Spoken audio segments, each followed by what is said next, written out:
അപ്പോൾ സാറേ ഇത് വല്ലാത്തൊരു വിവാദം. ഇന്ന് ഈ റിപ്പബ്ലിക് ഡേ ആണല്ലോ. അപ്പം പണ്ടമാനം പുരസ്കാരമാണ് നമുക്കിവിടെ കിട്ടിയിരിക്കുന്നത്. ആർക്ക്? ഒന്ന് വെള്ളാപ്പള്ളി നടേശൻ. വെള്ളാപ്പള്ളി നടേശൻ വർഗീയത പറഞ്ഞതിന് BJP കൊടുത്ത പുരസ്കാരം. രണ്ടാമത് അതിനെ തടയിട്ടുണ്ട് മമ്മൂട്ടിക്ക്. മൂന്നാമത് ഈ പറയുന്ന VS അച്യുതാനന്ദൻ. അപ്പം ഇത് ഇപ്പം ചോദ്യങ്ങൾ വെള്ളാപ്പള്ളിക്ക് വർഗീയത പറഞ്ഞതിന് BJP കൊടുത്തതായിരിക്കുമല്ലോ എന്നുള്ള രീതിയിലുള്ള ചോദ്യം വരുന്ന കൂടെ തന്നെ മമ്മൂട്ടിക്ക് എന്തിനാ കൊടുത്തത്? അങ്ങനെയുണ്ടെങ്കിൽ മമ്മൂട്ടി മുസ്ലിം അല്ലേ, കൈരളി TV-യുടെ MD അല്ലേ? അപ്പോൾ അതിട്ട് ഒരു പണി വീണ്ടും CPM-ന് കൊടുത്തതാണ്. VS അച്യുതാനന്ദൻ ചതിച്ചു. എങ്ങനെ ചതിച്ചു? മരിച്ചതിന് ശേഷം CPM-നെ ചതിച്ചു. എങ്ങനെ ചതിച്ചു? പത്മഭൂഷൺ VS അച്യുതാനന്ദന് കിട്ടുന്നു. അപ്പം നമ്മൾ ഈ മനോരമ ചെയ്യുന്ന ഒരു പണി ഇപ്പം മോദി ചെയ്തെന്നാ ഇപ്പം ഈ പറഞ്ഞ സാധാരണ കമ്മ്യൂണിസ്റ്റുകാർ വിചാരിക്കും. മനോരമ ചെയ്യുന്ന പണി എന്തോ സാറിന് അറിയാമോ? മനോരമ കോൺഗ്രസിൻ്റെ മുഖപത്രമാണല്ലോ ഈ മനോരമ. മനോരമ എന്നും ചെയ്തുകൊണ്ടിരിക്കുന്ന ഇപ്പോഴും എന്നും ചെയ്തുകൊണ്ടിരിക്കുന്ന പണി എന്ന് പറഞ്ഞാൽ അവർക്ക് എപ്പോഴും കോൺഗ്രസിനെ വേണ്ടി പറയണം. അപ്പം ഒരു രീതിയിൽ ഒക്കാത്തപ്പോൾ പറയും ഇതുപോലെ VS അച്യുതാനന്ദൻ എന്ന് പറഞ്ഞാൽ കമ്മ്യൂണിസ്റ്റാണ്, സത്യസന്ധനാണ്, ഇത്രയും നല്ലൊരു മനുഷ്യനുണ്ടെന്ന് ചോദിച്ചാൽ പൂകഴ്ത്തി അങ്ങ് പറയും, വേറെ ഒന്നും പറയണ്ടല്ലേ. അപ്പോൾ VS അച്യുതാനന്ദൻ കമ്മ്യൂണിസ്റ്റാണ്, സത്യസന്ധനാണ്, നല്ല മനുഷ്യനാണ്, കമ്മ്യൂണിസ്റ്റ് ഇങ്ങനെയാണോ? അതിൻ്റെ അർത്ഥം എന്തോ? അപ്പോൾ ബാക്കിയുള്ളവനെല്ലാം മോശമാണെന്നില്ലയോ? CPM മോശമാണെന്നില്ലയോ? CPM പാർട്ടി സംസ്ഥാന സെക്രട്ടറി മോശമാണെന്നില്ല, ജില്ലാ സെക്രട്ടറിമാർ മൊത്തം മോശമാണെന്നില്ല, അതിനകത്ത് ഇരിക്കുന്ന നേതാക്കന്മാർ മൊത്തം ഇങ്ങനെ ഇവർ തുടർച്ചയായിട്ടും ഒന്നെങ്കിൽ VS പോയി കഴിയുമ്പോൾ അതിന് മുമ്പ് ആരായിരുന്നു? നയനാരായിരുന്നു. ചിരിക്കുന്ന നേതാവ് നയനാർ മാത്രമേ ഉള്ളൂ. ആരാ? ബാക്കിയുള്ളവരൊക്കെ ചിരിക്കാത്തവന്മാരും ക്രൂരന്മാരും കൈയും കാലും വെട്ടുന്നവന്മാരും വിദേശത്തിന് കൊള്ളാത്തവന്മാരും ആൾക്കാരുടെ ഇങ്ങനെ ഈ ഒരു പണി ഇപ്പം മോദി ചെയ്തോന്നാണ് ചോദിക്കുന്നത്. കാരണം എന്താണെന്നറിയോ? ഒന്ന്, വെള്ളാപ്പള്ളി നടേശന് കൊടുത്തു. ആരെങ്കിലും ഒരുത്തിന് മിണ്ടാൻ പറ്റുമോ? വെള്ളാപ്പള്ളിക്ക് പത്മഭൂഷൺ കൊടുത്തു. സാധാരണ എല്ലാത്തിനകത്തും പറയും കൊടുത്തതിന് ഇപ്പം ഷാജി വേണേൽ പറയണം, പിന്നെ അതിൻ്റെ കൂടെ വേണേൽ സതീശൻ പറയണം. ഇപ്പോഴത്തെ ലൈൻ വെച്ചിട്ട് അപ്പോൾ അതിന് സാധ്യതയില്ല. കാരണം ബാക്കി CPM-ന് പറയാൻ നോക്കൂ, മുസ്ലിം ലീഗിന് പറയാൻ ആർക്കും പറയാൻ ഒത്തിരി ലക്ഷം ഇപ്പോൾ കൊടുത്തു. രണ്ടാമത് മമ്മൂട്ടിക്ക് കൊടുത്തു. മോഹൻലാൽ എന്നാളിൽ കൊടുത്തപ്പോൾ വേറെ രീതിയിലൊക്കെ ഒരു വർത്താനം വന്നു. മമ്മൂട്ടിക്ക് ഇപ്പോൾ ചറവറന്ന് വർത്താൻ വരുമോ? അപ്പോൾ മമ്മൂട്ടി കൊടുത്തു അത് മുസ്ലിം ആണല്ലോ, അപ്പോൾ അതിനകത്ത് വർഗീയ ധ്രുവീകരണമൊന്നുമില്ലല്ലോ. മോദിയുടെ ആളല്ലേ കൊടുത്ത് പത്മഭൂഷൺ. അപ്പോൾ അങ്ങേരുള്ളവന് കൊടുത്തു. VS അച്യുതാനന്ദന് കൊടുത്തതിനകത്ത് ഇപ്പോൾ VS-ൻ്റെ അടുത്ത് മോഹൻ്റെ അടുത്ത് എന്നിട്ട് ചോദിച്ചെന്താ? ആദ്യത്തെ ചോദ്യം ഒരു കാര്യം ചോദിച്ചു. അയാൾ ചോദിച്ചു, ഇപ്പം സാറിന് കിട്ടിയ സാറിൻ്റെ വീട്ടിൽ വരുമല്ലോ, ചോദിച്ചു ഇതുപോലെ VS-ന് കൊടുത്തു. അത് പറഞ്ഞു, അയ്യോ ഞാൻ എക്സൈറ്റഡ് ആവും, രാജ്യം തരുന്നൊരു അംഗീകാരം ഇല്ലയോ, അത് കിട്ടുകയെന്ന് പറഞ്ഞാൽ എൻ്റെ അച്ഛൻ പോലും ഇല്ല, വീണ്ടും വീണ്ടും എൻ്റെ അച്ഛന് കാര്യം ഓർക്കുമ്പം കണ്ണ് നിറയുന്നു. അല്ലെങ്കിൽ അപ്പോൾ നേരത്തെ EMS കണ്ടതുപോലെ സാധനം തന്നിട്ട് മേടിച്ചില്ലായിരുന്നല്ലോ, അപ്പോൾ ഇത് വാങ്ങിക്കുമോ? നമ്മൾ എനിക്കതിനെപ്പറ്റി ചിന്തിക്കാൻ പോലും സമയം അറിഞ്ഞിട്ട് 1 മിനിറ്റ് ആയതേ ഉള്ളൂ. ആ 1 മിനിറ്റിൽ തന്നെ നിങ്ങൾ വന്നു. അതിനെപ്പറ്റി എനിക്ക് അഭിപ്രായം പറയാൻ അറിയത്തില്ല. അതുകൊണ്ട് ഒരു മകന് ഒരു അച്ഛന് കിട്ടുന്ന അംഗീകാരം, അത് മരിക്കുന്നതിന് മുമ്പ് മരിച്ചതിന് ശേഷമാണെങ്കിലും അത് കിട്ടുന്ന ഒരു അംഗീകാരത്തിൻ്റെ ഒരു ആഹ്ലാദത്തിലാണ് ഞാൻ നിൽക്കുന്നത്. അപ്പം ഇതൊരു രാഷ്ട്രീയ വിഷയം വിവാദവുമായിക്കൊണ്ടിരിക്കുകയാണ്. ശരിക്കും അതിനുവേണ്ടി തന്നെയാണോ സാറേ ഈ VS-ന് കൊടുത്തതും മമ്മൂട്ടിക്ക് കൊടുത്തതും ആർക്ക് വെള്ളാപ്പള്ളി നടേശന് കൊടുത്തു?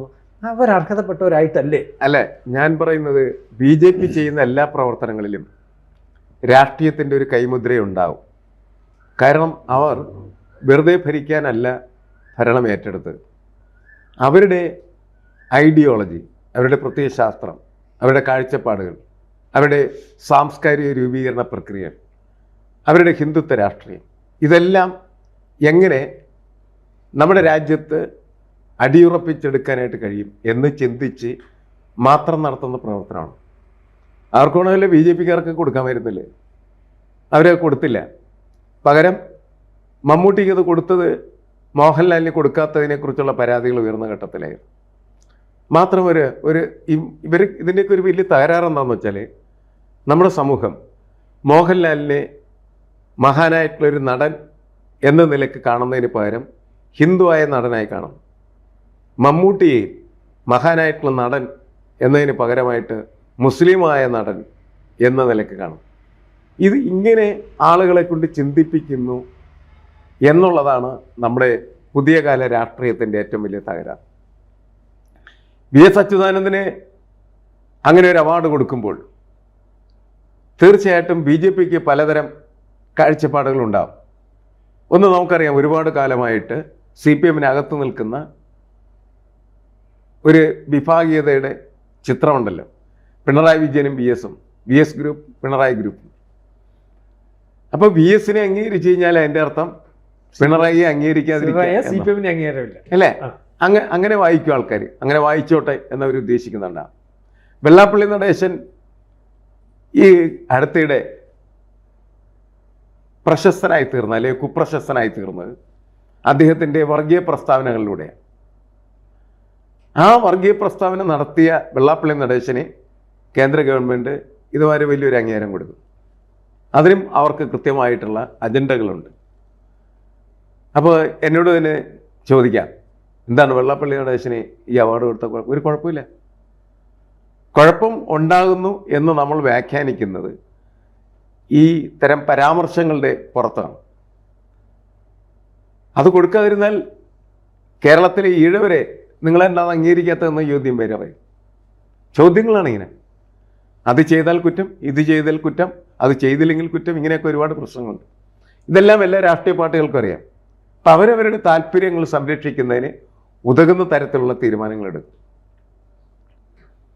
വെള്ളാപ്പള്ളി നടേശനെ ഈ അംഗീകാരം നൽകിയതിനെ എതിർക്കാൻ കോൺഗ്രസിന് കഴിയോ? കഴിയില്ല. മുസ്ലിം ലീഗിന് കഴിയോ? ഇല്ല. ഷാജിക്ക് ചിലപ്പോൾ കഴിഞ്ഞേക്കും, അത്രയേ ഉള്ളൂ. കാരണം നേരത്തെ ഷാജി പറഞ്ഞ് ഞാൻ തെരുവിലുള്ള മനുഷ്യൻ്റെ ശബ്ദമാണ് എന്ന് പറഞ്ഞു. തെരുവിൽ ആർക്കും എന്തും ചോദിക്കാം. അതല്ലാതെ ഒരു രാഷ്ട്രീയ പ്രസ്ഥാനത്തിനെ അതിന് തള്ളി പറയാൻ പറ്റില്ല. ഒരു സാമൂഹ്യ പ്രസ്ഥാനത്തിനോ സമുദായ സംഘടനകൾക്കോ തള്ളി പറയാൻ പറ്റില്ല. കാരണം അതൊക്കെ അവരെ തന്നെ തള്ളിപ്പറയുന്നതിന് തുല്യമായിട്ട് മാറിത്തീരും എന്നുള്ളതിൻ്റെ പേരിൽ നിശബ്ദതയായിരിക്കും ഉണ്ടാവും. BJP കൃത്യമായിട്ട് ചെയ്യുന്നതിന് അവർക്ക് അവരുടെ രാഷ്ട്രീയ ലക്ഷ്യങ്ങളുണ്ട് എന്നുള്ള ഇന്ത്യയിൽ കേരളത്തിൽ BJP അവരുടെ കാലുറപ്പിക്കുമ്പോൾ ആ കാലുറച്ചിരിക്കേണ്ടത് എവിടെയാണെന്ന് കൃത്യമായിട്ട് അവർക്കായി. അത് ഈഴവ സമുദായത്തിനകത്താണ്. അതിനുവേണ്ടിയുള്ള നിരന്തരമായ പരിശ്രമങ്ങളാണ് നടന്നിരുന്നത്. അതിനുവേണ്ടിയാണ് ഈ BDJS എന്ന് പറയുന്ന ഒരു സംഘടനയെ കുറെ കാലങ്ങൾക്ക് മുമ്പ് ഉണ്ടാക്കിയത് തന്നെ. അങ്ങനെ ഉണ്ടാക്കി അത് ഇങ്ങനെ ഇപ്പോൾ പ്രബലമായിക്കൊണ്ടിരിക്കുകയാണ്. SNDPയുമായി ബന്ധപ്പെട്ട് പ്രവർത്തിക്കുന്ന വളരെയധികം പ്രവർത്തകർ BDJSൻ്റെ പ്രവർത്തകരായി മാറിക്കഴിഞ്ഞു. എന്നുവെച്ചാൽ BDJS ചെയ്തുകൊണ്ടിരിക്കുന്ന ഒരു ജോലി ഈഴവ സമുദായത്തിനകത്തു നിന്ന് BJPക്ക് റിക്രൂട്ട് ചെയ്യുന്ന സാഹചര്യമാണ്. BJPയിലേക്ക് ആളുകളെ റിക്രൂട്ട് ചെയ്യുന്ന ഒരു റിക്രൂട്ടിംഗ് സെൻ്ററായി അത് മാറി. അവരെല്ലാം BJPക്ക് വോട്ട് ചെയ്യുന്ന ആളുകളാണ്. അവരുടെ കുടുംബത്തിൽപ്പെട്ട ആളുകൾ വോട്ട് ചെയ്യാൻ പോകുമ്പോൾ അവർ പറയും താമരക്ക് കുത്തിയാക്കിട്ടാൽ മതി, രാഷ്ട്രീയമൊന്നുമില്ല, വോട്ട് താമരക്ക് കുത്തിയാൽ മതി എന്നു. അങ്ങനെ പറയുന്നത് ഒരു ശീലമാകുകയും ആ ശീലം എന്ന് പറയുന്നത് ഒരു രാഷ്ട്രീയ ശീലമായി മാറുകയും ചെയ്യുമ്പോൾ BJP എന്താണോ വിചാരിച്ചത് അത് നടക്കുന്നു എന്നാണ് അർത്ഥം. ശോഭാ സുരേന്ദ്രനൊക്കെ കായംകുളത്ത് ലക്ഷക്കണക്കിന് വോട്ട് കിട്ടിയത് ഇങ്ങനെ വോട്ട് ചെയ്തതിൻ്റെ പേരിലാണ്, അല്ലെങ്കിൽ കിട്ടില്ല. അപ്പോൾ അങ്ങനെ വോട്ട് ഡൈവേർഷൻ ഈ ഈഴവ സമുദായത്തിൽ നിന്ന് BJPയിലേക്ക് ഉണ്ടാക്കിയെടുക്കുന്നതിൽ വലിയൊരു പങ്ക് വഹിച്ചതാണ് BDJS എന്ന് പറയുന്ന പ്രസ്ഥാനം. ആ പ്രസ്ഥാനത്തിന് എല്ലാവിധമായ അനുഗ്രഹാശസ്സുകൾ നൽകുന്ന ഒരാളാണ് വെള്ളാപ്പള്ളി നടേശൻ. അതുകൊണ്ട് തീർച്ചയായിട്ടും BJP അദ്ദേഹത്തിന് ഇങ്ങനെയുള്ള ഒരു പുരസ്കാരം നൽകിയാൽ നമ്മളത് അവരുടെ ശരിയായ രാഷ്ട്രീയ കാഴ്ചപ്പാട് എന്നേ കണക്കാക്കാൻ പറ്റും. പിന്നെ ഇതിനെ എതിർക്കാൻ ആർക്കും പറ്റില്ല. കാരണം വെച്ചാൽ എന്തിനാണ് അതെല്ലാം ചെയ്യുന്നത് എന്ന് ചോദിക്കുമ്പോൾ അതിന് ഓരോരോ മാനദണ്ഡങ്ങളുണ്ടാകും. ഇപ്പോൾ ജസ്റ്റിസ് KT തോമസ് അദ്ദേഹത്തിന് പുരസ്കാരം ലഭിച്ചു. അദ്ദേഹം പല ഘട്ടങ്ങളിലും BJPയെ സഹായിച്ചിട്ടുള്ള ഒരാളാണ്. അപ്പോൾ വളരെ കൃത്യമായിട്ടുള്ള രീതിയിൽ ഇവിടെ പ്രവർത്തനങ്ങൾ നടത്തുന്നുണ്ട്. VS അച്യുതാനന്ദന് കൊടുക്കുമ്പോഴുള്ള പ്രത്യേകത എന്ന് പറയുന്നത് ഈ CPMൻ്റെ ഒരു കാഴ്ചപ്പാടുണ്ട് പുരസ്കാരങ്ങളെ സംബന്ധിച്ചിടത്തോളം. അത് ഇന്നത്തെ കാലത്ത് ശരിയാണോ എന്നുള്ളത് CPM പുനർചിന്തയ്ക്ക് വിധേയമാക്കേണ്ട കാര്യമാണ്. EMSനോ ജ്യോതി ബസുവിനോ ഒക്കെ ഇതിനേക്കാൾ വലിയ പുരസ്കാരങ്ങൾ കൊടുക്കാനായിട്ട് അക്കാലത്തെ കോൺഗ്രസ് ഗവൺമെൻറ് ആയിരുന്നു. തീരുമാനിച്ചപ്പോൾ അത് വേണ്ട എന്നാണ് അവർ പറഞ്ഞത്. അവരെ വേണ്ട എന്ന് പറയുന്നതിന് അവർക്ക് അവരുടെ പൊളിറ്റിക്കൽ റീസൺസ് ഉണ്ട്. അച്യുതാനന്ദൻ ജീവിച്ചിരിക്കുന്ന സമയത്ത് ആണ് എങ്കിൽ അതിന് മറുപടി പറയേണ്ടത് അച്യുതാനന്ദനായിരുന്നു. അച്യുതാനന്ദനില്ല, ഇപ്പൊ പാർട്ടിയാ അല്ലേ? അല്ല, പാർട്ടി അത് ഏറ്റെടുക്കില്ല. പാർട്ടി അതിനകത്ത് അഭിപ്രായം പറഞ്ഞാൽ പാർട്ടി കുഴപ്പത്തിലാവും. കാരണം അച്യുതാനന്ദൻ്റെ കുടുംബം ഈ പുരസ്കാരം വേണം എന്ന് ആഗ്രഹിക്കുന്നവർ അത് മകൻ പ്രകടമാക്കിയല്ലേ. അപ്പോൾ പാർട്ടി തീരുമാനിക്കും മകൻ്റെ അഭിപ്രായമാണ് പാർട്ടിക്കുള്ളതെന്ന്. അങ്ങനെ ഈ പുരസ്കാരം വലിയ പരിക്കില്ലാതെ സ്വീകരിക്കപ്പെടുന്ന ഒരു സാഹചര്യമുണ്ട്. കുറച്ച് നാളുകൾക്ക് മുമ്പ് ആരോഗ്യവകുപ്പ് മന്ത്രിയായിരുന്ന ശൈല ടീച്ചർക്ക് വലിയൊരു പുരസ്കാരം കിട്ടി. അപ്പോൾ പാർട്ടി പറഞ്ഞാൽ വേണ്ടെന്ന്, അങ്ങനെ വേണ്ടെന്ന് അവർ തീരുമാനിച്ചു. അപ്പോൾ ഈ ഉള്ള പ്രശ്നം എന്താണെന്ന് വെച്ചാൽ, എന്തിനാണ് ഇതിപ്പോൾ വേണ്ട എന്ന് പറയുന്നത്? പഴയ കാലമല്ല പുതിയ കാലം. പുതിയ കാലം ഇത് ഇവരുടെ പല പ്രവർത്തനങ്ങളും നമുക്കറിയാം, അത് ഒരുതരം പ്രചാരണത്തിന് വേണ്ടിയുള്ള പ്രവർത്തനങ്ങളാണ്. PR വർക്ക് എന്നും പറഞ്ഞിട്ട് നടത്തുന്ന ഒരുപാട് പ്രവർത്തനങ്ങളുണ്ട്. ആ PR വർക്കിൽ വളരെ പ്രധാനപ്പെട്ട ഒരു ഘടകമാണത് രാഷ്ട്ര പുരസ്കാരങ്ങളും അന്താരാഷ്ട്ര പുരസ്കാരം. ശൈല ടീച്ചർ കിട്ടിയ ഒരു അന്താരാഷ്ട്ര പുരസ്കാരമായി. ആ അന്താരാഷ്ട്ര പുരസ്കാരം ഏർപ്പെടുത്തിയത് ആരുടെ പേരിലാണോ അയാൾ കമ്മ്യൂണിസ്റ്റ് വിരുദ്ധനായിരുന്നു എന്ന കാരണം പറഞ്ഞിട്ടാണ് അത് തള്ളിയത്. പക്ഷെ അതിൻ്റെ മറ്റൊരു ആസ്പെക്റ്റ് എന്താണെന്ന് വെച്ചാൽ, അത്തരത്തിലുള്ളൊരു അന്താരാഷ്ട്ര പുരസ്കാരം നേടുന്നൊരു വ്യക്തി CPM-നകത്തുണ്ട് എന്നും CPM-ൻ്റെ പ്രമുഖയായിട്ടുള്ള പ്രവർത്തകയാണ് എന്ന് പറയുന്നതും PR വർക്കിലും നല്ലതാണ്. ഇന്ത്യയിൽ മുഴുവനും, ഇന്ത്യയിലെ മറ്റു സംസ്ഥാനങ്ങളിൽ മുഴുവനും ആ PR വർക്ക് നടത്താനായിട്ടുള്ള സൗകര്യമാണ് അന്ന് നിഷേധിച്ചു. അത് ശരിയാണോ തെറ്റാണോ പല ചർച്ചകളൊക്കെ നടക്കുന്നുണ്ട്. അപ്പോൾ അതിലൊക്കെ പുതിയ തീരുമാനങ്ങൾ പാർട്ടി എടുക്കേണ്ടതായിട്ട്, കാരണം PR വർക്കിൻ്റെ ഒരു കാലത്താണ് പാർട്ടി ഇന്ന് പ്രവർത്തിച്ചുകൊണ്ടിരിക്കുന്നത്. പാർട്ടി അത് നന്നായിട്ട് ചെയ്യുന്നുണ്ട്. പിണറായി വിജയന് വേണ്ടി എത്രയോ PR വർക്കുകൾ നടക്കും. അപ്പോൾ അത് പാർട്ടിക്ക് വേണ്ടി ഉപയോഗിക്കാം. പുരസ്കാരങ്ങൾ സ്വീകരിക്കുന്നതിൽ ഒരു തെറ്റുമില്ല എന്ന് പാർട്ടി തീരുമാനിക്കേണ്ട ഒരു ഘട്ടത്തിലെത്തിക്കഴിഞ്ഞിരിക്കുക. വ്യക്തിപരമായിട്ട് ആളുകൾക്ക് സ്വീകരിക്കുക ചെയ്യാം. എനിക്കൊരു പുരസ്കാരം ഒരാൾ തരുമ്പോൾ എനിക്കിഷ്ടമുള്ള ആളുകൾ തരുന്നതെന്ന് മാത്രമേ ഉള്ളൂ, എനിക്കിഷ്ടമില്ലാത്ത ആളൊന്നും തരില്ല. എന്നുവെച്ചാൽ എന്നോടുള്ള ഇഷ്ടപ്രകടനം മാത്രമാണ്, അത്രയേ ഉള്ളൂ അതിന് പ്രാധാന്യം. രാഷ്ട്രത്തിൽ രാഷ്ട്രീയ അധികാരികളാണ് നൽകുന്നത്. അപ്പോൾ അവർക്ക് താല്പര്യമുള്ളവർക്ക് അവർക്ക് കൊടുക്കും, താല്പര്യമില്ലാത്തവർക്ക് കിട്ടില്ല. അങ്ങനെ അത് കാണാൻ തീരുമാനിക്കുകയും അത് കിട്ടിക്കഴിഞ്ഞാൽ എങ്ങനെ നമുക്ക് നമ്മുടെ രാഷ്ട്രീയ പ്രവർത്തനത്തിനും സാമൂഹ്യ പ്രവർത്തനത്തിനും ഉപയോഗപ്രദമായി തീരും എന്ന് കണ്ടെത്തി അത് ആ രീതിയിൽ ഉപയോഗിക്കുന്ന ഒരു പ്രായോഗിക രാഷ്ട്രീയം വന്നാൽ ഇതൊക്കെ മാറാവുന്നേ ഉള്ളൂ. ഇപ്പോൾ തൽക്കാലം വിവാദം കുറച്ച് ദിവസമൊക്കെ ഉണ്ടാവും. പക്ഷേ ആരും ഇതിനെതിരെ സംസാരിക്കുമെന്ന് ഞാൻ കരുതുന്നില്ല. സംസാരിക്കാൻ അവർക്ക് പരിമിതികളുണ്ട്.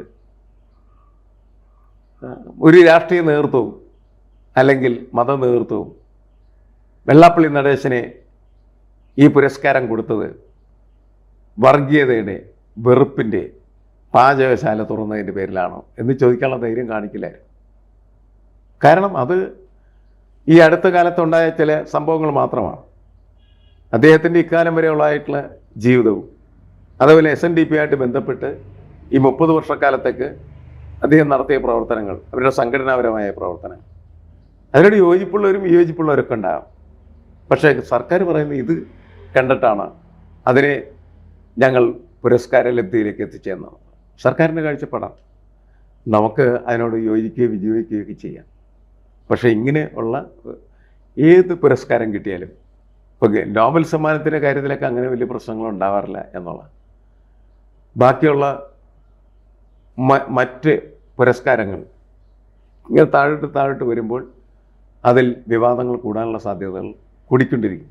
കാരണം അപ്പോൾ അതിൻ്റെ പരിമിതികൾ നമുക്കവിടെ കാണാനായിട്ട് കാണും എന്നുള്ള, ഈ ഇഷ്ടക്കാർക്ക് കൊടുക്കുന്ന ഒരു സംഭവമാണ് പുരസ്കാരം. അതിൽ കൂടുതൽ വലിയ അർത്ഥം നമ്മൾ അതിന് കൊടുത്തില്ലെങ്കിൽ ഒരു പ്രശ്നവുമില്ല എന്നാണ് എനിക്ക് തോന്നിയിട്ടുള്ളത്. എനിക്കിഷ്ടമുള്ളവർക്ക് ഞാൻ പുരസ്കാരം കൊടുക്കും.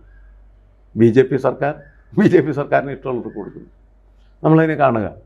അങ്ങനെ കണ്ടാൽ ഈ വിവാദങ്ങൾക്കൊന്നും യാതൊരു പ്രസക്തി ഉണ്ടാവില്ല. കാരണം അവർക്കത് കൊടുക്കുന്ന ആളുകൾക്ക് ഒരു മാനദണ്ഡം ഉണ്ടാവും. അത് വെച്ച് അവർ കൊടുക്കുന്നു, അല്ലേ? അതെ. കൂടുതൽ വാർത്തകളും വിശേഷങ്ങളും നിങ്ങളിലേക്ക് എത്താൻ ABC മലയാളം സബ്സ്ക്രൈബ് ചെയ്യുക, ബെൽ ബട്ടണും അമർത്തുക.